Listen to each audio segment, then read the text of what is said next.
Las novelas ejemplares de Miguel de Cervantes traen recuerdos del BUP y las lecturas obligatorias. En mi caso, si no recuerdo mal, fue Rinconete y Cortadillo la que me cayó en suerte. Desde entonces, aunque la volví a leer, el resto quedaron arrumbadas sin haber despertado un especial entusiasmo ni haber encontrado mejor momento para volver a ellas. Sin embargo, su mérito no es poco.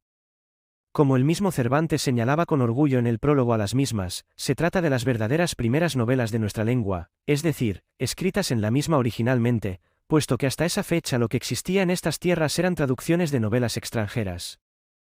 Queda así explicado el término de novela, porque el de ejemplares resulta algo más ambivalente, pudiendo referirse tanto a una supuesta intención moral, como a la ingenua intención de Cervantes por sentar estas obras como ejemplo de un género que aún nacía entre balbuceos y rasgos difusos.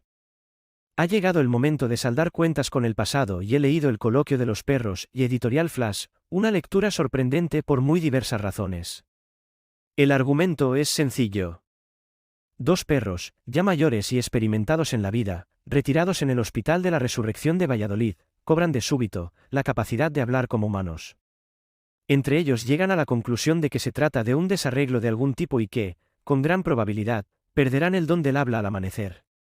Por ello, Berganza, el más dicharachero y expresivo, se apresta a dar cuenta de episodios de su vida al más discreto y paciente, algo refunfuñón y reconveniente, Cipión.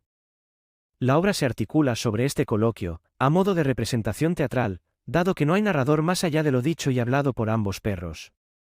Y aunque podríamos creer que nos encontramos ante la larga tradición fabulística en la que los animales asumen cualidades humanas, lo cierto es que Cervantes va más allá y no pretende ofrecer una moraleja, sino que más bien, se nos presenta como un extraordinario testigo de su tiempo.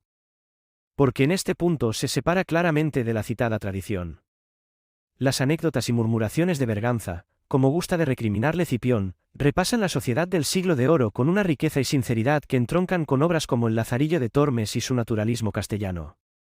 Las amenas historias de Berganza retratan la vida sevillana, sin duda, la ciudad con una vida más intensa, disoluta y peligrosa de todo el reino merced a su condición de único puerto autorizado para el comercio con las Indias.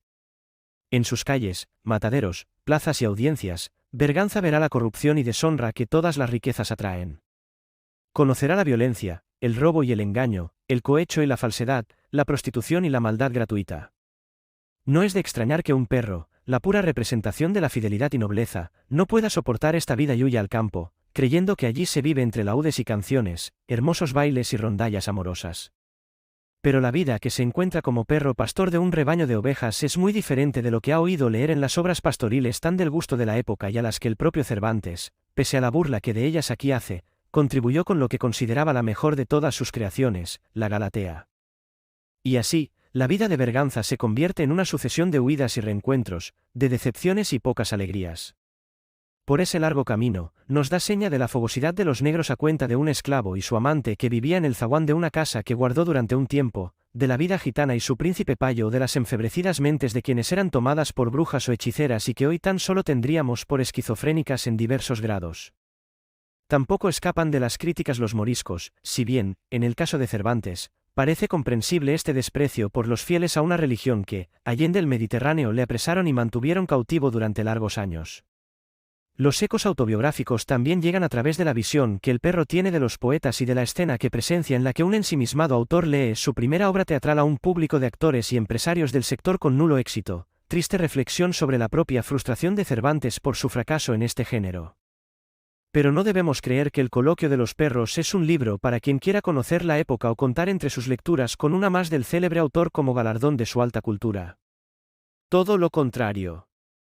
La vigencia de la obra es sorprendente puesto que los personajes son perfectamente trasplantables a nuestros tiempos y descubrimos, no sé si con alivio o con rubor, que nuestros días no son ni mejores ni peores que los que les precedieron, que las sociedades no avanzan en decencia y moralidad por sí mismas y que solo unos férreos poderes y contrapoderes, una eficaz legislación y la voluntad de su respeto, diferencian unas sociedades de otras, estos tiempos de aquellos. Muchas de las reflexiones de ambos canes podrían ser dichas en la barra de un bar de barrio o por un comentarista político actual, sin duda, con menor gracia y talento.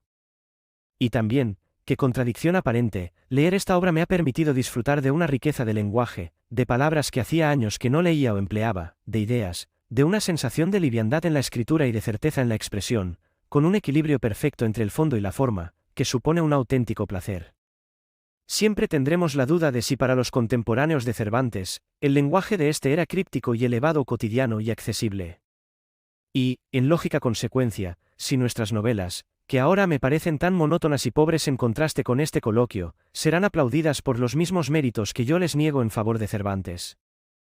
Así que no es de extrañar que la valoración de este libro, al menos en la edición empleada, sea muy favorable y me haya sorprendido por su actualidad, por una imaginación desbordante de la que ya se tiene sobrada constancia a través del Quijote, y que haya despertado el deseo de continuar la lectura de estas novelas.